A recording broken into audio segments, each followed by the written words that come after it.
Assalamualaikum warahmatullahi wabarakatuh. Selamat pagi dan salam sejahtera bagi kita semua. Perkenalkan, saya Siti Komsatin, SPT MSI, dosen Prodi Kesehatan Kulit dan Rambut, Akademi Komunitas Darussalam Lokakum. Video ini saya buat sebagai syarat sertifikasi dosen pada tahun 2025. Pernyataan diri dosen dalam unjuk kerja Tridharma Perguruan Tinggi dalam bidang pengajaran. Baiklah, saya akan mempresentasikan salah satu mata kuliah yang saya ampu, yaitu Kesehatan dan Keselamatan Kerja.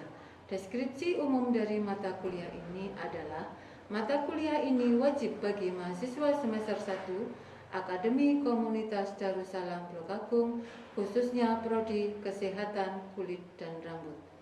Bobot SKS dari mata kuliah Kesehatan dan Keselamatan Kerja adalah 2 SKS dengan bahasa pengantar adalah Bahasa Indonesia. Setelah mengikuti mata kuliah ini, diharapkan mahasiswa mampu memahami tentang konsep K3, regulasi K3, prinsip dasar K3, dan mahasiswa mampu menerapkan dalam industri dan tempat kerja nantinya, khususnya dalam bidang kecantikan. Capaian pembelajaran mata kuliah ini: yang pertama, mahasiswa mampu menjelaskan konsep K3 dan regulasi K3 khususnya dalam bidang kecantikan, mampu menjelaskan kecelakaan akibat kerja dan penyakit akibat kerja di salon dan klinik kecantikan, mampu menganalisis risiko dan pengendalian K3, SOP K3. Mahasiswa mampu menjelaskan alat pelindung diri K3 dan simbol-simbol K3. Kemudian mahasiswa mampu menjelaskan tentang ergonomi, SMK 3, analisis dampak lingkungan, dan mampu memahami konsep P3K. Dari JBMK ini akan diturunkan menjadi 16 sub JBMK yang dibagi menjadi 14 kali tatap muka pembelajaran, tidak termasuk UTS dan UAS. Untuk mendukung proses pembelajaran di kelas, saya menggunakan literatur dari buku dan pustaka yang relevan. Bahan kajian pada mata kuliah Kesehatan dan Keselamatan Kerja yaitu prinsip K3, kecelakaan kerja dan penyakit akibat kerja, pengendalian K3, APD dan simbol-simbol K3, serta SMK 3 dan konsep P3K. Sistem pembelajaran yang dilakukan pada mata kuliah Kesehatan dan Keselamatan Kerja adalah pembelajaran aktif, di mana mengedepankan peran dan keaktifan mahasiswa dalam proses pembelajaran, yaitu dalam bentuk pembelajaran kolaboratif, diskusi kelompok, dan penugasan studi kasus atau case-based learning. Metode pembelajaran yang dilakukan pada mata kuliah Kesehatan dan Keselamatan Kerja adalah tatap muka dan daring. Tetapi untuk daring ini sifatnya terbatas. Karena apa? Karena mahasiswa kami sebagian besar atau mayoritas adalah santri, sehingga hanya bisa keluar dari pondok pesantren dari pagi sampai siang. Sehingga jika melakukan pembelajaran dengan daring hanya bisa dilakukan dari pagi sampai siang. Untuk evaluasi pembelajaran mata kuliah Kesehatan dan Keselamatan Kerja dapat melalui penugasan terstruktur, yaitu mandiri kelompok, diskusi kelompok, UTS, dan UAS. Untuk tugas mandiri dan diskusi kelompok bisa dilakukan pada setiap pertemuan dengan output resume materi dan diskusi dari materi pada pertemuan tersebut. Untuk UTS dan UAS bisa dilakukan dengan soal esai, case-based learning, dan multiple choice question. Untuk pembobotan penilaian pada mata kuliah Kesehatan dan Keselamatan Kerja, yang pertama, dari kehadiran dan keaktifan 10%, kuis interaktif 10%, diskusi kelompok 15%, tugas mandiri 10%, UTS 25%, dan UAS 30%, sehingga total pembobotan penilaian sebesar 100%. Demikian informasi yang dapat saya sampaikan untuk mata kuliah Kesehatan dan Keselamatan Kerja pada Prodi Kesehatan Kulit dan Rambut Akademi Komunitas Darussalam Lokaku. Berikut adalah cuplikan pembelajaran yang saya lakukan di kelas dalam proses tatap muka. Selamat menyaksikan. Assalamualaikum warahmatullahi wabarakatuh. Waalaikumsalam warahmatullahi wabarakatuh. Apa kabar semua? Alhamdulillah baik. Pada hari ini kita bertemu kembali dalam mata kuliah kesehatan dan keselamatan kerja. Minggu lalu kita sudah belajar tentang apa itu K3, ya. Apa itu K3, tujuan K3 itu apa, kemudian faktor yang mempengaruhi K3 itu apa saja. Nah, sebelum kita melanjutkan untuk materi sekarang, saya coba review dulu. Siapa yang tahu atau yang masih ingat apa itu K3? Siapa yang masih ingat? Oh ya Mbak, silakan. K3 adalah keselamatan dan kesehatan kerja, upaya perlindungan yang diberikan agar tenaga kerja dan orang lainnya di tempat kerja selalu dalam keadaan selamat dan sehat, serta agar setiap sumber produksi dapat digunakan secara aman dan efisien. Ya, betul ya. Jadi upaya supaya apa? Tenaga kerja dalam keadaan sehat dan selamat. Kemudian bahan reproduksinya supaya efektif dan efisien. Itu adalah kesehatan dan keselamatan kerja. Tujuannya untuk apa? Jadi kenapa harus diterapkan K3 di dalam perusahaan atau industri-industri ataupun di dalam usaha yang kecil. Jadi K3 itu tetap harus diterapkan. Tujuannya apa? Ada yang tahu tujuan K3 diterapkan?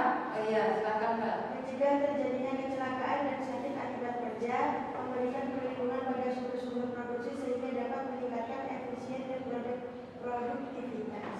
Ya, pertama untuk mencegah kecelakaan kerja dan penyakit akibat kerja. Yang kedua, memberikan perlindungan. Jadi itu ya, itu adalah tujuan penerapan K3. Kemudian ada beberapa faktor yang mempengaruhi K3. Ada yang tahu faktor yang mempengaruhi K3 apa? Ya, karena Satu, perilaku tidak aman. ya, Contohnya sembrono dan tidak hati-hati. Terus yang kedua, lingkungan kerja yang tidak aman. Contohnya alat pengaman yang tidak sempurna.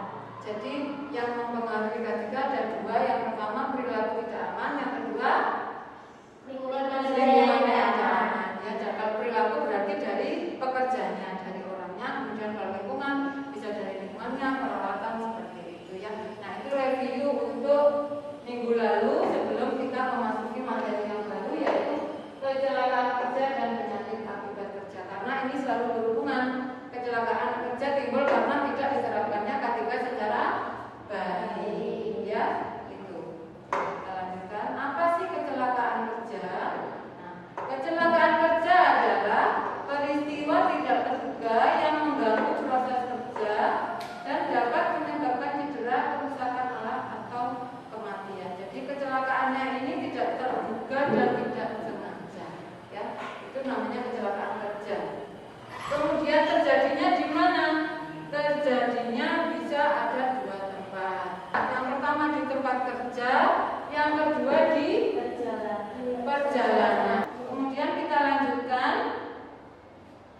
klasifikasi kecelakaan kerja. Kali ini saya tinjau berdasarkan tingkat keparahan cederanya, ya. Ada 3 macam. Yang pertama luka ringan, luka sedang, luka berat. Nah, luka ringan itu seperti apa? Kira-kira ada yang tahu? Luka ringan, jadi goresan, memar, tetapi tidak memerlukan perawatan medis. Jadi hanya luka kecil atau memar, tidak memerlukan perawatan medis. Sedangkan luka sedang, kalau luka sedang itu memerlukan perawatan medis, tetapi tidak menimbulkan cacat permanen. Nah, itu namanya luka sedang. Kalau luka berat yang menimbulkan cacat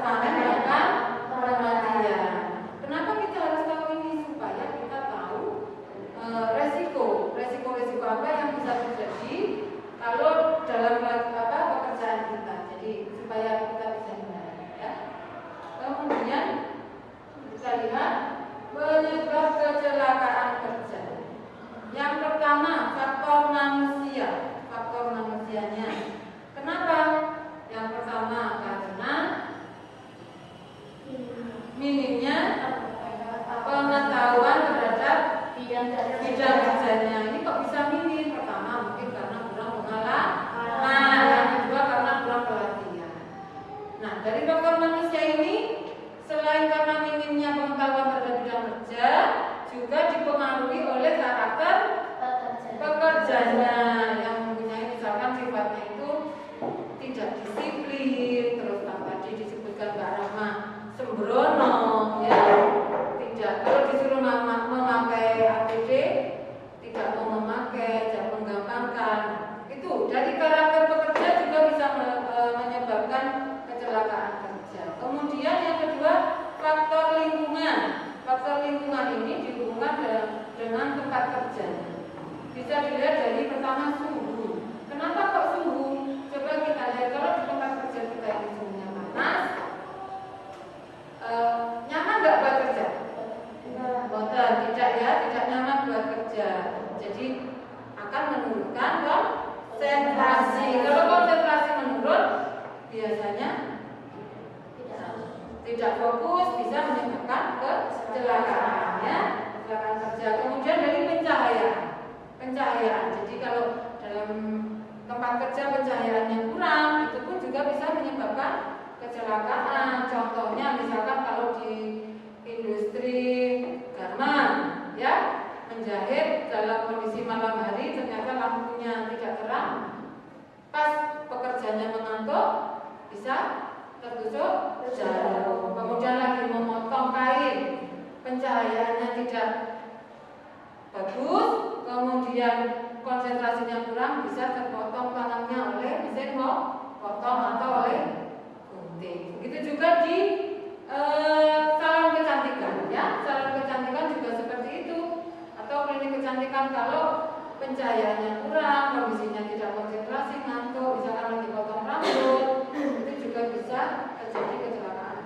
kerja, tangannya terpotong atau pemotongan rambutnya tidak rapi. Nah, seperti itu.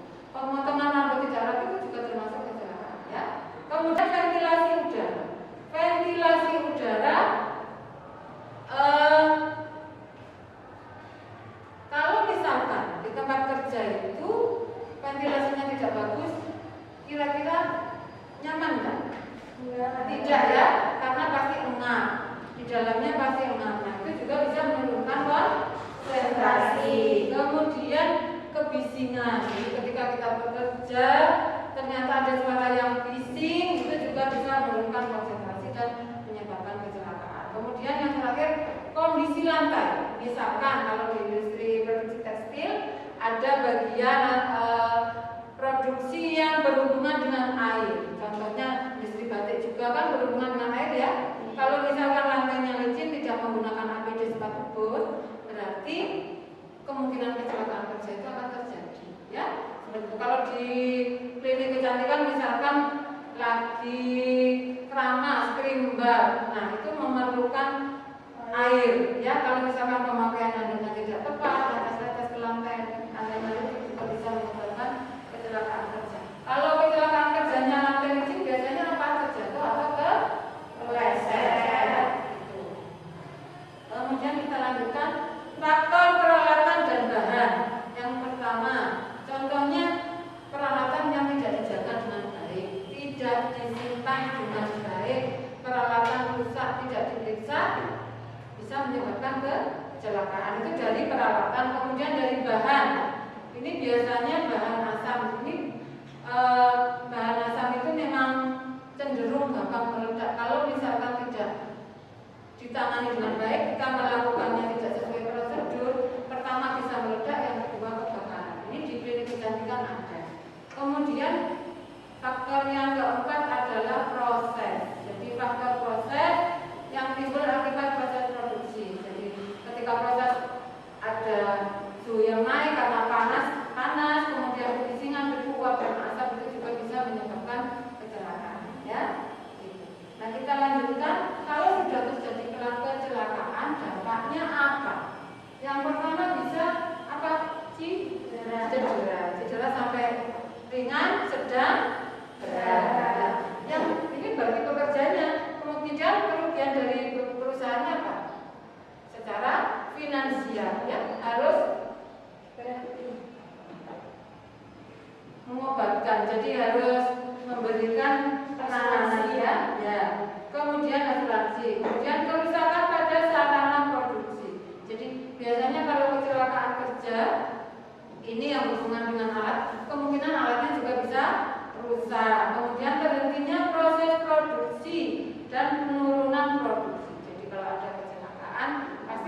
berhenti dulu ya.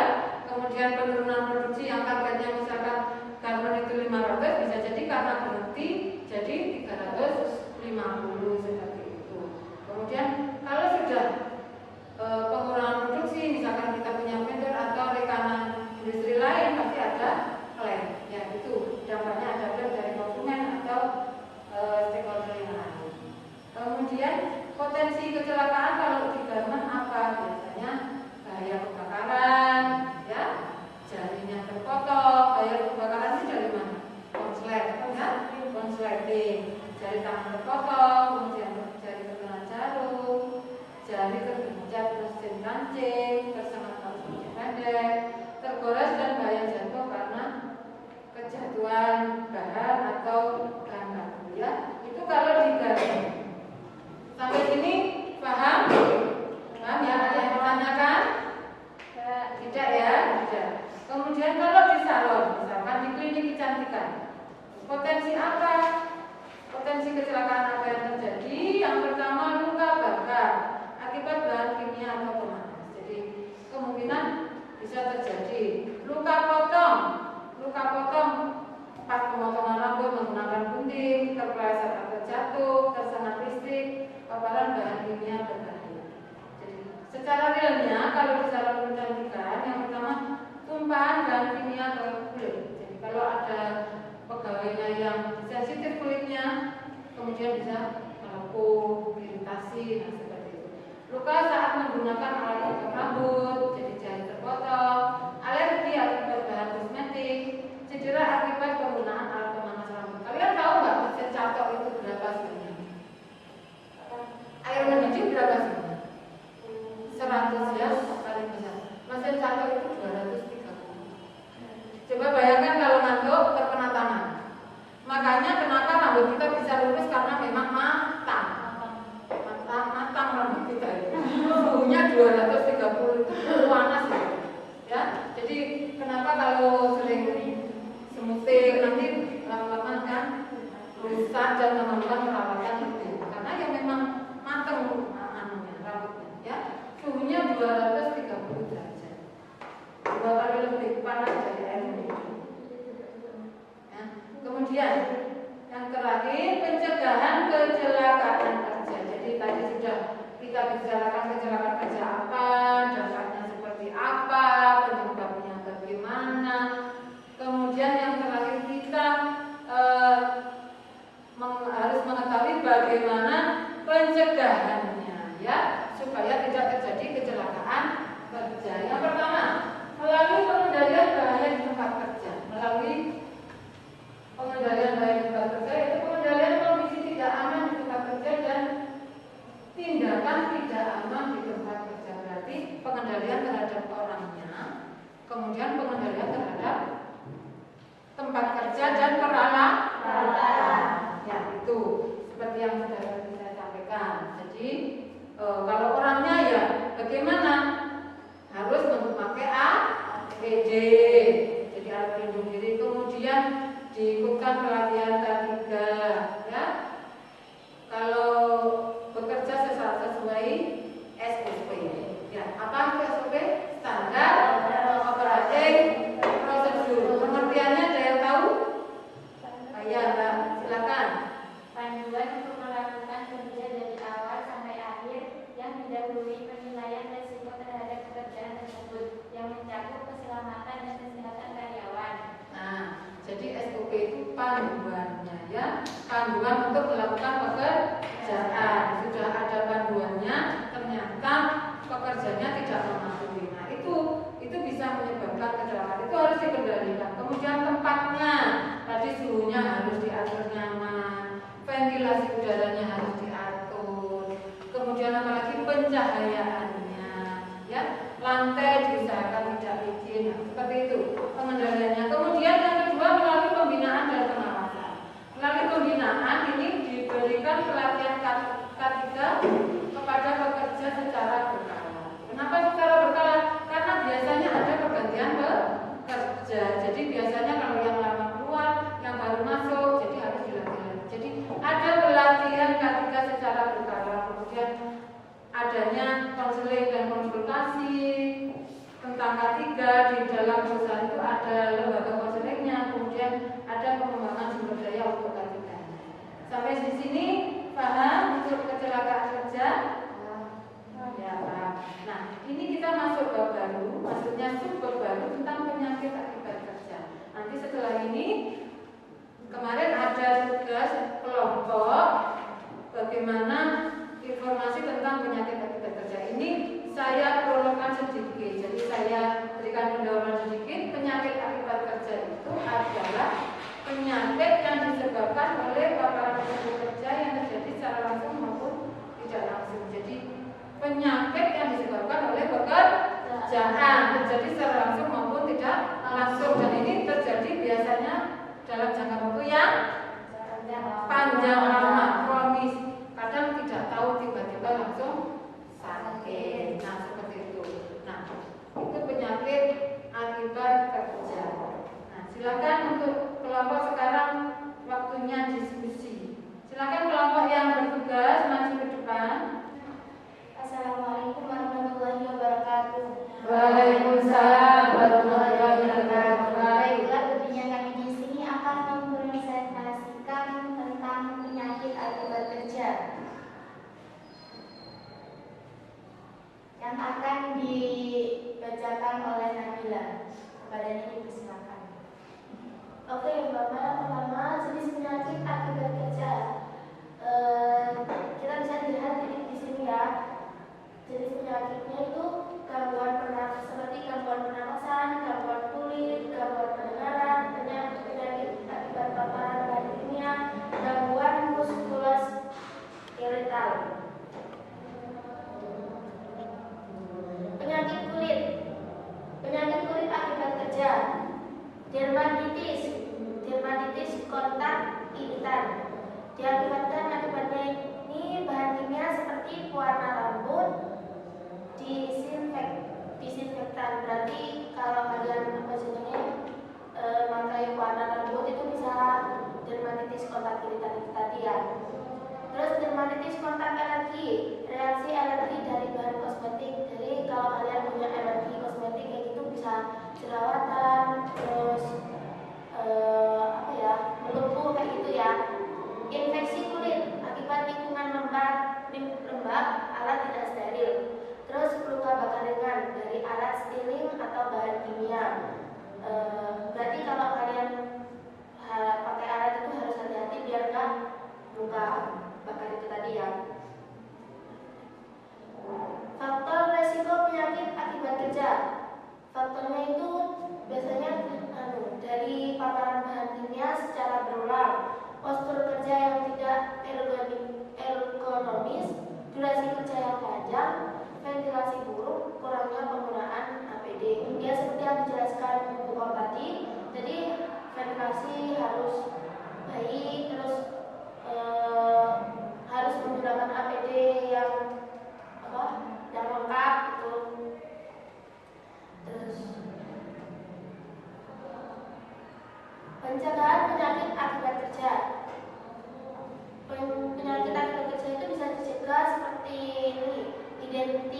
Identifikasi risiko kerja sejak awal. Terus gunakan APD secara standar ya, seperti sarung tangan, masker, pelindung mata sesuai kerja, kayak helmet, terus kosmetik tadi, kecantikan. Ketiga, pelatihan penggunaan bahan kimia dengan aman. Biar kalian tahu tahu bahan kimia ini bahaya kimianya gimana, resikonya gimana. Terus jaga kebersihan area kerja dan alat. Berarti biar kalian kebersihan itu tadi ya kayak lantai yang licin biar kalian nggak kepleset gitu. Terus pemeriksaan kesehatan berkala, jadi kalian harus rutin periksa ke dokter. Gitu ya. Peran SMK 3 dalam mencegah penyakit kerja. Memastikan adanya SOP dan pelatihan, menyediakan menyediakan fasilitas APD dan ketiga, menyusun sistem pelaporan penyakit akibat kerja, audit lingkungan kerja secara berkala, dan konsultasi medis bagi pekerja. Ya, sesuai yang saya jelaskan tadi yang di awal kan juga ada di sini. Kesimpulan yang pertama, penyakit akibat kerja bisa dicegah dengan pengelolaan risiko yang baik. Dua, sektor kecantikan rentan terhadap penyakit kulit akibat bahan kimia. Yang terakhir, penerapan K3 dan SMK3 menjadi kunci penjaga penyakit akibat kerja. Jadi sebelum kalian melakukan pekerjaan itu harus mengecek kayak APD-nya, terus alat yang digunakan itu kira-kira bersih atau enggak gitu. Juga kesehatan kalian itu harus dicek setiap minggu atau gimana biar tidak nantinya terjadi kecelakaan di tempat kerja. Mungkin ada yang ingin bertanya. Jika penjelasan kami belum paham, boleh ditanyakan. Ada yang tanya, silakan.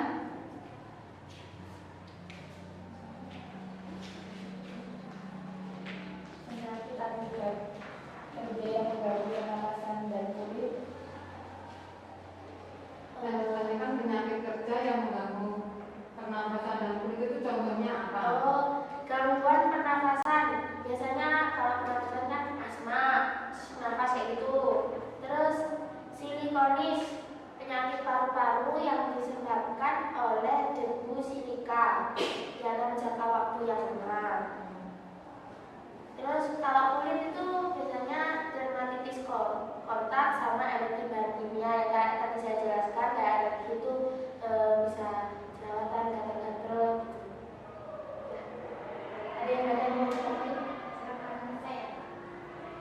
APD apa yang harus dipakai bersama pekerja sarana kecantikan agar terhindar dari penyakit akibat kerja?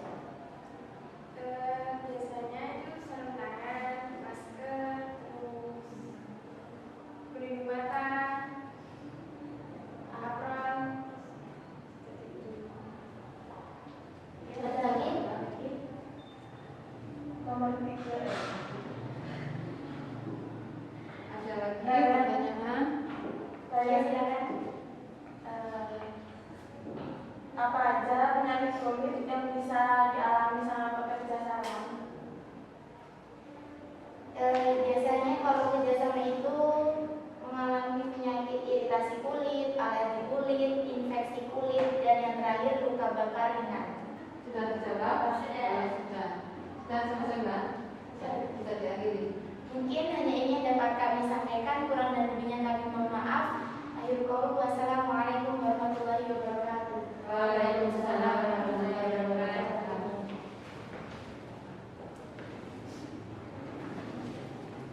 Ada pencegahan ya, bagaimana kita hindari kecelakaan kerja, kemudian bagaimana kita supaya ketika bekerja tidak menyebabkan penyakit, ya, seperti itu.